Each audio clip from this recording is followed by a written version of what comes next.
Salut, alors aujourd'hui je vais vous parler un tout petit peu des expérimentations que je mène sur mes cheveux en ce moment hors caméra. Donc je vais vous parler du test que je mène avec les poudres indiennes ou les poudres ayurvédiques. Alors pourquoi est-ce que j'ai décidé de tester ces poudres aussi? Eh bien tout simplement parce qu'il y a souvent de nombreuses vertus qui leur sont attribuées, comme celle de pouvoir fortifier vos cheveux, diminuer la chute de ceux-ci, les rendre plus brillants, plus épais, voire même de les faire pousser plus rapidement. Donc voyant tout cela, j'ai décidé d'investiguer et de me faire mon propre avis là-dessus.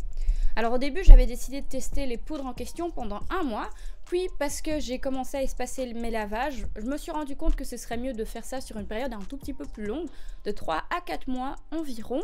Du coup, je vais diviser cette expérience en 2 vidéos. Ici, ça fait un peu plus d'un mois que je teste les poudres en question. Je vous ferai une autre vidéo lorsque j'aurai terminé mon expérience pour vous donner mon avis à peu près définitif. Je dis bien à peu près définitif parce que dans l'idéal, ce serait bien que je continue à tester celle-ci plus longtemps, 6 mois, voire 1 an, et puis que je revienne pour vous donner mon avis sur mon expérience globale. Donc ici, j'ai acheté pas mal de poudres pour pouvoir faire mes petites concoctions.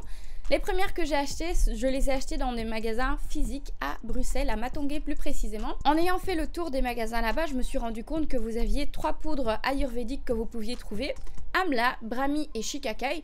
Dans mon cas, je n'en ai que 2, les 2 premières, de la poudre d'Amla et de la poudre de Brahmi, donc qui se présentent dans des cartons comme ceci. Même chose pour la poudre d'Amla, mais que je ne vais pas sortir, sinon je vais m'en mettre partout sur moi. Alors j'ai acheté ces 2 poudres là, chacune 100 grammes pour 4 € environ. À côté de ça, pour enrichir un peu mes mixtures, pour avoir plus de créativité et de marge dans mes mélanges, j'ai acheté d'autres poudres ayurvédiques sur Aromazone. J'ai commencé par acheter de la poudre de henné neutre. Alors pourquoi neutre précisément? Eh bien tout simplement parce que le henné en principe c'est censé colorer les cheveux.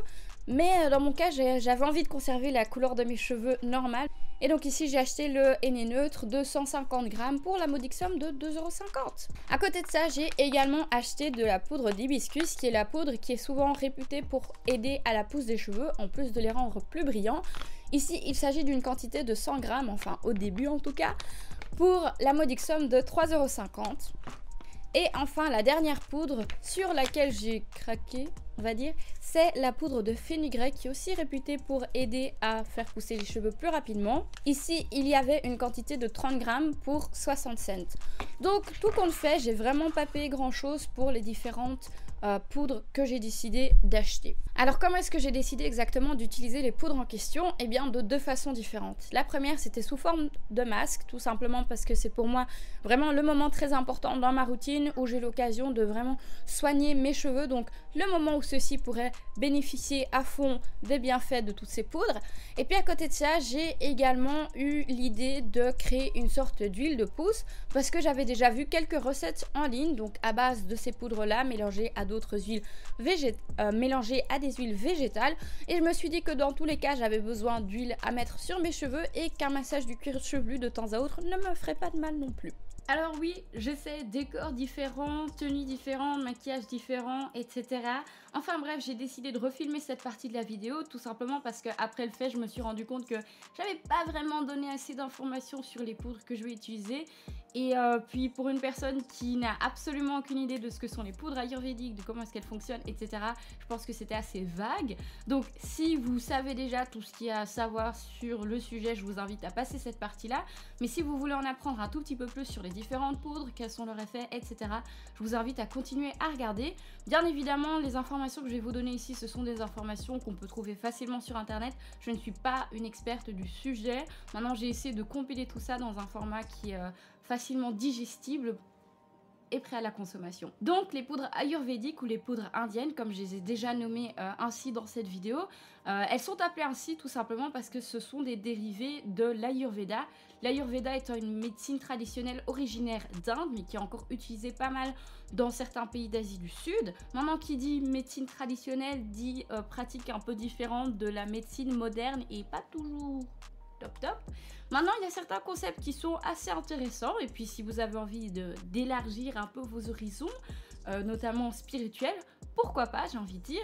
Mais donc, l'un des concepts qui nous intéresse ici, c'est le concept des doshas que l'on retrouve dans l'Ayurveda. Et en gros, qu'est-ce que c'est? Eh bien, cela explique que nous sommes formés de 3 types d'énergie, si je puis dire ainsi. qui vont définir notre caractère, qui sont aussi liés à certaines parties de notre corps, hein. Et donc l'équilibre ou le déséquilibre de celle-ci explique pourquoi est-ce qu'on peut avoir certaines maladies, certains malaises, ce genre de choses là. Et donc une fois que le diagnostic est fait sur ces différentes énergies là, il est temps de traiter tout cela. Et comment est-ce que l'on traite cela? Eh bien à l'aide de poudres végétales qui peuvent être ingérées, donc le traitement peut être diététique ou alors appliqué de façon topique, et bien c'est ce qui nous intéresse puisque donc ça veut dire appliquer sur la peau ou sur les cheveux. Donc en réalité les poudres que l'on utilise, les poudres ayurvédiques qui ont été un peu vulgarisées comme étant des poudres pour le soin des cheveux, de base ce sont surtout des poudres d'origine médicinale, si je puis dire ainsi. Mais donc c'est là qu'entrent en scène les fameuses poudres que nous utilisons ici sur nos cheveux. Alors il existe énormément de différentes poudres ayurvédiques, mais dans mon cas j'ai fait une petite sélection déjà assez vaste tout de même de quelques-unes que je vais vous présenter ici et donc vous expliquer un peu les effets de chacune d'entre elles. Alors la première que j'ai sélectionnée, c'est de la poudre d'Amla. La poudre d'Amla est une poudre qui est riche en vitamine A et en vitamine C. Maman, petite précaution lors de l'utilisation, si vous avez déteint vos cheveux par exemple, ou si vous avez les cheveux plus clairs, il faut savoir que la poudre d'Amla fonce les cheveux, donc c'est quelque chose à prendre en compte. Si vous n'avez pas envie de changer la couleur de vos cheveux, peut-être éviter cette poudre là, mais donc généralement elle est utilisée tout simplement parce qu'elle va aider à stimuler la pousse en stimulant la circulation sanguine, et donc ça va également aider à réduire la chute des cheveux. L'Amla permet également de lutter contre les pellicules. Par contre, lorsqu'elle est utilisée, encore une fois, attention, cela peut foncer vos cheveux. Mais en plus de cela, il vaut mieux éviter de l'utiliser pure. Pourquoi? Parce que celle-ci a un effet asséchant, malheureusement. La seconde poudre que j'ai sélectionnée, c'est la poudre de Brahmi qui elle aussi va aider à fortifier les cheveux. C'est une sorte de tonique si je puis dire ainsi. Cela aide également à lutter contre les pellicules en plus d'aider à épaissir votre chevelure. Donc si vous avez des cheveux qui sont un peu fins, si vous manquez de volume, peut-être que ce serait pas mal de vous tourner vers cette poudre là. En dehors de cela, tout comme l'Amla, cette poudre contribue aussi à foncer vos cheveux. Donc faites attention si vous n'avez pas envie que vos cheveux changent de couleur. La poudre suivante que j'ai pas mal utilisée, c'est le henné, que j'ai même utilisé en majorité. Alors il existe différents types de henné parce que le henné est souvent utilisé pour des colorations pour cheveux. Maintenant, si vous n'avez pas envie de colorer vos cheveux mais de tout de même profiter des avantages de celui-ci, il existe du henné neutre comme celui que j'ai utilisé qui a une couleur verdâtre comme ça, qui ne change absolument rien à la couleur de vos cheveux. Et donc celui-ci peut être utilisé parce qu'il va vraiment aider à fortifier vos cheveux. Ce qui se passe en réalité, c'est que le henné va s'accrocher à la kératine du cheveu et venir éventuellement combler tous les trous qu'il y a dans celui-ci, etc. C'est également la raison pour laquelle si vous choisissez de faire une coloration au henné et que vous avez envie de recolorer vos cheveux par-dessus, ça ne va pas fonctionner du tout parce que le henné s'est déjà accroché à la fibre capillaire et ne va plus lâcher celle-ci. En plus de ça, le henné peut également être utilisé pour purifier vos cheveux. Le quatrième ingrédient que j'ai utilisé pas mal au cours de cette petite expérience, c'est l'hibiscus qui sous forme de poudre nous donne une substance rougeâtre comme ça, qui est aussi souvent utilisée pour en faire une huile, tout simplement parce que c'est riche en vitamine C ainsi qu'en antioxydants. Donc c'est utilisé non seulement pour la peau mais aussi pour les cheveux, et dans ce cas-ci ça va aider à lutter contre les dommages contre votre peau et vos cheveux. Mais en plus de ça, comme la plupart des autres ingrédients que j'ai déjà cités, va aider à stimuler la croissance de vos cheveux en principe. Et puis enfin le dernier ingrédient, donc là que j'ai utilisé en bien moindre quantité mais tout aussi effectif en principe que les autres, c'est le fenugrec. Et donc celui-ci est un ingrédient qui est souvent utilisé dans des concoctions qui permettent de faire soi-disant pousser les cheveux plus rapidement, puisque celui-ci aide également à la croissance de vos cheveux, à fortifier ceux-ci, ainsi qu'à prévenir la chute de vos cheveux. Le fenugrec contient de l'acide folique, de la vitamine A, K, ainsi que de la vitamine C. Enfin, le dernier ingrédient que j'ai un peu utilisé dans mes préparations, c'est le fenugrec. Et le fenugrec, comme tous les autres ingrédients que j'ai déjà cités auparavant, va également prévenir la chute des cheveux, aider à la croissance de ceux-ci et aider également à lutter contre les pellicules. En outre, le fenugrec contient de l'acide folique, de la vitamine A, K ainsi que de la vitamine C. Donc voilà, je pense que j'ai fait à peu près le tour des différentes poudres que j'ai utilisées ici. Donc c'est armé de tout ce matériel là que je me suis lancée dans mon aventure. Premier lavage, j'ai commencé par nettoyer mes cheveux avec un shampoing. Donc là, je n'ai pas utilisé de poudre de shikakai. Comme j'ai dit, je n'en ai pas acheté. J'avais envie d'utiliser un shampoing traditionnel. Le shampoing que j'ai utilisé ici, c'est celui-ci de chez Beauty Nest. J'ai déjà mentionné cette marque-ci dans une autre vidéo. Le shampoing est à base de savon noir, juste avec des éléments naturels. Très très doux, très agréable à utiliser. Après ça, eh bien, il était temps de passer à l'étape du masque. Alors, pour la première recette que j'ai fait de masque, j'ai décidé de garder cela réellement très simple. Donc à base de henné et d'hibiscus. J'ai pris 2 cuillères à soupe de henné couplées à 1 cuillère à soupe d'hibiscus. Ajouter de l'huile, dans ce cas-ci de l'huile d'amande, ainsi que du miel et un tout petit peu d'eau. Alors en réalité, pour faire un masque avec le henné par exemple, vous pouvez tout simplement prendre du henné et rajouter de l'eau dedans. Mais m'étant renseignée un tout petit peu auparavant, j'avais vu que faire des mélanges strictement avec de l'eau et du henné au début, c'est peut-être un tout petit peu trop fort pour les cheveux. Il faut avoir le temps que ceux-ci s'habituent en quelque sorte. Bref, un peu comme un traitement trop protéiné pour vos cheveux à nouveau. Et donc c'est pour ça que j'ai décidé de couper ça avec d'autres ingrédients comme le miel et l'amande. D'autant plus que le miel, c'est vraiment l'ingrédient que je mets dans tous les masques maison que je fais parce que ça le rend toujours mieux. Voilà. Après ça, j'ai donc mélangé le tout et une fois que tout était fondu, eh bien j'ai pu appliquer sur mes cheveux. Pas de problème à l'application, même si c'est vrai que dû à la présence de la poudre d'hibiscus, vous allez avoir cette couleur très rouge, très intense. Donc je vous conseille vraiment de porter des vêtements que vous n'avez pas peur de salir lorsque vous appliquez votre masque parce que voilà quoi, ça colore un tout petit peu. D'ailleurs, cette poudre donc d'hibiscus est souvent utilisée pour raviver les éclats acajou, brun ou roux dans vos cheveux. Mais dans mon cas, j'ai les cheveux noirs, donc il n'y a absolument rien à raviver. Mais voilà, si vous avez les cheveux colorés, pourquoi pas? Après ça, j'ai laissé poser pendant une trentaine de minutes en utilisant un peu de la chaleur au début pendant 10 minutes avec mon sèche-cheveux et le bonnet que je vous ai déjà montré qui s'attache à celui-ci. Et puis, eh bien, j'ai décidé de démêler mes cheveux comme d'habitude. Alors, ce que j'ai constaté, c'est que mes cheveux n'étaient pas hydratés. C'était pas une mixture super hydratante. Peut-être que j'aurais pu rajouter plus de miel et plus d'huile pour avoir un effet plus hydratant. Éventuellement, j'ai eu du mal à démêler mes cheveux cette première fois. C'était peut-être aussi dû au fait que mes cheveux étaient extrêmement emmêlés. Je crois que c'est un peu des deux. Mais donc, pour la première fois, pour être très honnête, j'étais pas spécialement convaincue. Après, ce que j'ai bel et bien constaté après avoir terminé tout cela, c'est que mes cheveux étaient plus brillants que d'habitude. Donc, c'était plutôt pas mal. En dehors de ça, j'ai pas fait d'autres observations spécifiques à ce niveau-là. Donc, j'ai juste coiffé mes cheveux en faisant quelques twists par-dessus, comme d'habitude, et j'ai continué à vivre ma vie jusqu'au second lavage 2 semaines plus tard. Alors là, rebelote, j'ai nettoyé mes cheveux avec le même shampoing que la dernière fois. Et donc, comme j'ai appris de cette première expérience, je me suis dit, bon, je vais ajouter un autre élément qui va permettre d'hydrater un tout petit peu plus mes cheveux. Et donc, j'ai réalisé la même déconcoction, 2 cuillères à soupe de henné, 1 cuillère à soupe de poudre d'hibiscus, plus l'huile d'amande, plus le miel, un tout petit peu d'eau dedans. Mais à ça, j'ai ajouté un autre ingrédient qui était un masque que je possède, un masque de chez Mielle Organics. Alors pour être honnête, ce masque tout seul, je l'aime pas beaucoup. Je pense que je l'ai déjà mentionné dans une autre vidéo, mais je l'ai acheté pour 15 € et j'étais vraiment très déçue. Je trouve qu'il s'applique et s'étale vraiment très mal sur les cheveux en fait. Question hydratation, ça va, ça aide un peu, mais pour le démêlage, c'était vraiment pas ça. Enfin bref, j'ai été déçue de ce masque pour lequel j'ai dépensé énormément d'argent. Mais donc je me suis dit qu'ici, ça allait être l'occasion pour moi de lui donner une seconde vie. Surtout que ces 15 € là, ils font mal, vous voyez. Et donc, je l'ai ajouté à mon masque. Et cette fois-ci, j'ai vu une différence tout de même. C'était un peu plus facile d'appliquer le masque en question. J'ai eu beaucoup plus facile également à démêler mes cheveux. Alors, c'est vrai que j'ai oublié de le mentionner, mais pour moi, les critères qui étaient vraiment très importants lors de cette expérience-là, c'était de voir si j'allais avoir moins de chutes de cheveux, si mes cheveux allaient être plus forts, plus résistants et éventuellement plus épais.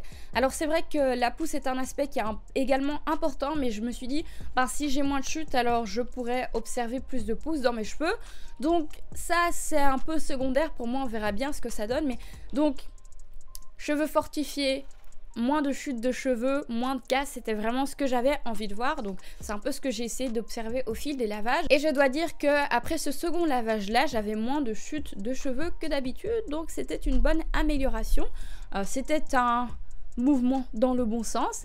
Et puis à côté de ça, et bien encore une fois, cheveux assez brillants. Et comme j'ai dit, pas de difficulté particulière à démêler mes cheveux, donc j'ai été contente. Après ça, eh bien, ce que j'ai décidé de faire comme coiffure cette fois-là, c'était un peu particulier. J'ai étiré mes cheveux et je les ai coupés. Donc c'est pour ça que j'ai pas vraiment insisté sur la mesure de mes cheveux, etc. J'avais envie de voir surtout ce que ça allait changer au niveau de leur aspect. Éventuellement, si mes cheveux poussent plus rapidement que d'habitude, je pense que ça se verra aussi. Mais donc, pour moi, le but ici, c'était vraiment de voir comment évolue la chute, la casse de mes cheveux. Et donc ici, c'est pour ça que j'ai décidé de couper un tout petit peu mes pointes qui étaient pas mal abîmées. Et puis après ça, j'ai décidé de faire une coiffure protectrice. Donc ça, c'est une autre chose que j'ai décidé de faire au cours de cette expérience-là. C'était le plus de coiffure protectrice possible, histoire de vraiment pouvoir profiter un max des effets des poudres, éventuellement du surplus de pouce, hein, qui sait. Et cette fois-ci, j'ai décidé de faire des twists collés. Alors, je vais pas trop rentrer dans les détails. Normalement, je devrais avoir une vidéo maintenant en ligne sur comment est-ce que j'ai réalisé les twists en question que vous pouvez également aller voir. Et donc, cette coiffure-là, je l'ai gardée pendant 2 semaines à nouveau. Et puis après 2 semaines, j'ai décidé de passer au 3e lavage. Et là, encore une fois, j'ai nettoyé mes cheveux avec le shampoing dont je vous ai parlé de chez Beauty Nest. Et puis j'ai décidé de changer un tout petit peu la recette puisque cette fois-ci, en plus des poudres habituelles, j'ai également ajouté un tout petit peu de poudre de fenugrec. À cela, j'ai également ajouté du lait de coco. Donc cette fois-ci, toutes les poudres, miel et huile avec lait de coco, mais pas le masque que j'ai utilisé la dernière fois. Et je pense que ça, c'était vraiment le combo gagnant. La noix de coco a vraiment aidé à rendre le tout, comment dire, plus facile, à faire glisser dans les cheveux, etc. Donc j'ai appliqué le masque, je l'ai laissé poser pendant 30 à 40 minutes. J'ai été vraiment généreuse cette fois-ci sur la dose comparée aux autres fois. Mais je dois dire que j'étais vraiment contente. Mes cheveux étaient vraiment super doux après. Beaucoup de définition aussi, mais ça c'est aussi quelque chose que j'avais constaté les autres fois, mais cette fois-ci c'était particulièrement flagrant. Démêlage vraiment sans problème. Une fois que j'ai rincé le tout, mes cheveux étaient vraiment très très brillants. Et question casse, un tout petit peu moins également que la première fois. Je dirais que c'était assez comparable à la seconde fois. Mais donc j'étais assez contente. Dans tous les cas, ça me faisait un peu moins de casse ou de chute de cheveux que d'habitude. Mes cheveux étaient vraiment impeccables. Vraiment très très très très doux, très brillants, etc. Donc définitivement une amélioration. Et puis après ça, eh bien, j'ai décidé de faire une autre coiffure protectrice. C'est celle que je porte actuellement, donc des mini twists, enfin presque des mini twists, elles sont un peu trop grosses pour être des mini twists. À côté de ça, entre les lavages, j'ai également utilisé de l'huile, donc la fameuse huile de pousse, comme je vous en avais parlé. Alors j'ai 2 options. C'est vrai que j'ai commencé à utiliser ça sérieusement seulement après le second lavage, parce qu'avant ça, j'ai utilisé à peu près 1 fois par semaine. Mais après ça, je me suis dit, bon, je vais essayer de faire ça vraiment tous les jours, d'être vraiment régulière. Donc, comme j'ai dit, j'avais 2 options. La première, c'était cette huile pour cheveux de la marque Beauty Nest. Alors, pourquoi est-ce que j'ai utilisé? Tout simplement parce qu'elle contient aussi des poudres ayurvédiques, Brahmi, Amla ainsi que hibiscus, donc une bonne partie des poudres que j'ai ici. Mais à côté de ça, j'avais aussi envie de créer ma propre mixture, notamment à base de fenugrec, puisque j'avais déjà vu quelques recettes basées sur cela. Et donc là, c'est très très simple, un tout petit peu d'huile d'argan, un tout petit peu d'huile d'amande, puis de la poudre de fenugrec, de brahmi et d'amla à l'intérieur, secoué et c'est prêt. Vous pouvez bien évidemment utiliser n'importe quelle huile végétale que vous avez à votre disposition. Je pense que de l'huile de ricin fonctionnerait aussi très bien, puisque celle-ci a souvent la réputation d'aider à faire pousser les cheveux, donc pourquoi ne pas maximiser l'effet de l'huile en question. Mais donc j'ai fait ici avec ce que j'avais. Alors c'est vrai que l'avantage à utiliser cette huile plutôt que mon huile artisanale, c'est que celles-ci sont vraiment extrêmement bonnes. Mais donc j'ai décidé d'alterner un tout petit peu entre les deux et de vraiment appliquer cette huile, appliquer de l'huile sur mes cheveux chaque jour. Alors je me suis d'abord renseignée un tout petit peu pour voir à quelle fréquence est-ce que j'étais censée faire ça. Et c'est vrai qu'en ligne j'ai vu des personnes qui parlaient de 2 à 3 fois par semaine, d'autres tous les jours. Donc je me suis dit bon, je vais essayer de le faire le plus souvent possible pour avoir le maximum d'effet. Et puis dans tous les cas, parce que ça fait toujours du bien, un petit massage du cuir chevelu. Jusqu'à présent je sais pas encore où est-ce que j'en suis, question pouce. Je peux pas encore vraiment constater des effets puisque ça fait pas très longtemps que je teste l'huile, mais je vous dirai très certainement ce que j'ai constaté au bout des 3 mois, même si encore une fois, comme j'ai dit, Mon objectif c'était vraiment de me concentrer sur diminuer la chute et la casse de mes cheveux, et c'est pour ça que peut-être que je devrais encore couper un tout petit peu les pointes de mes cheveux, mais en attendant on verra bien ce que ça donne, si ça a eu un effet. En principe c'est aussi censé contribuer à avoir des cheveux plus épais. Donc ça c'est quelque chose qui est observable et qu'on verra ensemble à la fin de mon expérience. Donc voilà, c'est ici que se termine déjà la première partie de cette petite expérimentation. Jusque là j'ai observé des cheveux plus brillants et moins de casse, donc rien que pour ça je suis déjà assez contente. Et puis je dois dire qu'il y a un autre avantage indéniable à utiliser ces poudres au lieu de produits traditionnels, c'est que vous avez plein de poudres ici qui ont coûté pas si cher que ça, et avec toutes ces poudres là vous pouvez faire des masques pendant un bon moment, donc ça vous revient beaucoup moins cher que de devoir acheter des masques à 12, 13, 14, 15 euros. Donc ça c'est un avantage, j'ai envie de dire, même si l'inconvénient c'est que à chaque fois vous devez faire la mixture vous-même, et parfois j'avoue que moi aussi j'ai juste envie de pouvoir prendre un masque déjà préfait et juste sur mes cheveux. Mais enfin bon, cette fois-ci j'ai décidé de faire quelques efforts, donc voilà. En attendant, eh bien c'est ici qu'on se quitte. Si vous avez apprécié la vidéo, n'hésitez pas à la liker, à vous abonner à ma chaîne pour plus de contenu, à cliquer également sur la cloche histoire de ne rater aucune notification. Vous pouvez aussi me faire part de toutes vos questions, vos commentaires, vos suggestions dans la section commentaires. Et puis on se retrouve, je l'espère, dans la prochaine vidéo. En attendant, prenez soin de vous et surtout de vos cheveux. Bye bye!